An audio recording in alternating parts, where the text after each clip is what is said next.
नमस्कार। प्रादेशिक समाचार के साथ मैं पूनम केरकेट्टा। संसद के दोनों सदनों में आज राष्ट्रपति द्रौपदी मुर्मू के अभिभाषण पर धन्यवाद प्रस्ताव पर चर्चा हो रही है। लोकसभा में भाजपा सांसद अनुराग सिंह ठाकुर ने चर्चा में भाग लेते हुए पिछले 10 वर्षों में लोगों के कल्याण और अर्थव्यवस्था को गति देने के लिए सरकार द्वारा की गई पहल की सराहना की। इससे पहले सदन की कार्यवाही शुरू हुई तो विपक्ष के नेता राहुल गांधी ने नीट परीक्षा में कथित अनियमितताओं का मुद्दा उठाया।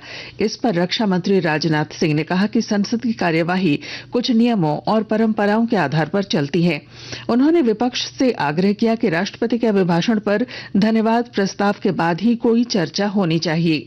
उधर राज्यसभा में चर्चा में भाग लेते हुए विपक्ष के नेता मल्लिकार्जुन खड़गे ने कहा कि लोकतंत्र अहंकार से नहीं चलता। 3 नए आपराधिक कानून भारतीय न्याय संहिता 2023, भारतीय नागरिक सुरक्षा संहिता 2023 और भारतीय साक्ष्य अधिनियम 2023 आज से झारखंड समेत पूरे देश में लागू हो गए हैं। सरकार ने इस बारे में राज्यों और केंद्र शासित प्रदेशों के साथ नियमित बैठकें की हैं और वे नए कानूनों को लागू करने से संबंधित प्रौद्योगिकी, क्षमता निर्माण और जागरूकता सृजन के लिए पूरी तरह तैयार है। इस बीच केंद्रीय गृह मंत्री अमित शाह ने कहा है कि आज से लागू हुए 3 आपराधिक कानूनों से देश में सबसे अधिक आपराधिक न्याय प्रणाली स्थापित होगी। श्री शाह ने नई दिल्ली में मीडिया को संबोधित करते हुए कहा कि नए कानून त्वरित न्याय और पीड़ितों के अधिकार सुनिश्चित करेंगे।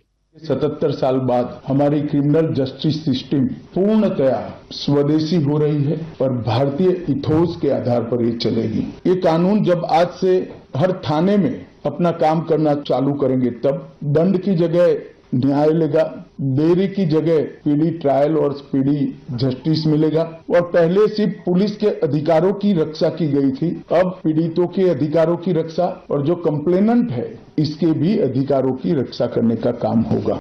राष्ट्रीय परीक्षा एजेंसी एनटीए ने फिर से परीक्षा के बाद आज 1563 परीक्षार्थियों के संशोधित परिणाम घोषित कर दिए।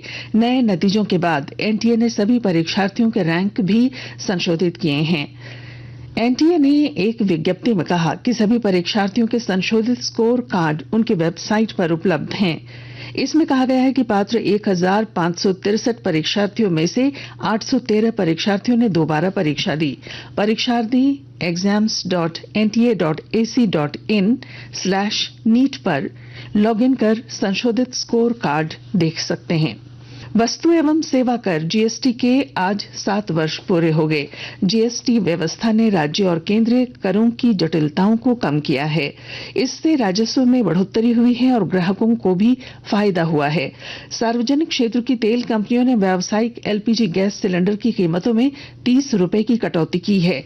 19 किलोग्राम वाले वाणिज्यिक एलपीजी सिलेंडर की कीमत में बदलाव आज से लागू हो गए हैं। रेलवे सुरक्षा बल आरपीएफ ने हटिया रेलवे स्टेशन के प्लेटफॉर्म नंबर 3 से 15 किलो गांजा के साथ 2 तस्करों को गिरफ्तार किया है। सहायक उप निरीक्षक रवि शेखर ने बताया कि आरपीएफ रांची मंडल के सुरक्षा आयुक्त पवन कुमार द्वारा बनाई गई फ्लाइंग टीम ने आरपीएफ पोस्ट हटिया के साथ मिलकर ऑपरेशन नार्कोटिक्स के तहत ये कार्रवाई की। खूंटी जिले में आम बागवानी से स्थानीय किसान बेहतर आमदनी कर रहे हैं। हमारी संवाददाता। खूंटी जिले में बड़े पैमाने पर आम बागवानी विगत 6-7 वर्षों में की गई है और अब आम बागानों के आम से स्थानीय किसान बेहतर आमदनी कर रहे हैं। आम बागवानी वाले महिला किसान एफपीओ बनाकर आम्रपाली और मल्लिका आम की बिक्री कर प्रत्येक परिवार 50,000 से लेकर 1 लाख तक का कारोबार कर चुके हैं। आम बागवानी से अब घर की आर्थिक स्थिति भी पूर्व की तुलना में सशक्त हुई है। आम बागवानी के साथ साथ समेकित कृषि पद्धति से भी खूंटी के किसान स्थानीय हाट बाजारों में हरी सब्जियां बेचकर बेहतर आमदनी कर रहे हैं। अब रोजगार की तलाश में सारितखेल, डोडमा, गुफू, कुमांग, दियाकेल, हुसीर समेत अन्य गांव के ग्रामीण महानगरों की ओर पलायन नहीं कर रहे हैं। ज्योत्सना शीला, आकाशवाणी समाचार, खूंटी। श्रम नियोजन प्रशिक्षण और कौशल विभाग के निर्देश पर जिला नियोजन कार्यालय के सहयोग से आगामी 19 जुलाई को चतरा के टंडवा में रोजगार मेले का आयोजन किया जाएगा। जिला नियोजन पदाधिकारी ने बताया कि रोजगार मेले में नियोजन अधिनियम 2021 का अनुपालन किया जाएगा। राज्य के पूर्वी हिस्सों और आसपास के क्षेत्रों में चक्रवातीय प्रवाह शिफ्ट कर गया है। मौसम विज्ञान केंद्र रांची ने बताया है कि आज और कल राज्य के उत्तर पूर्वी और उससे सटे मध्य भागों में भारी बारिश का पूर्वानुमान है।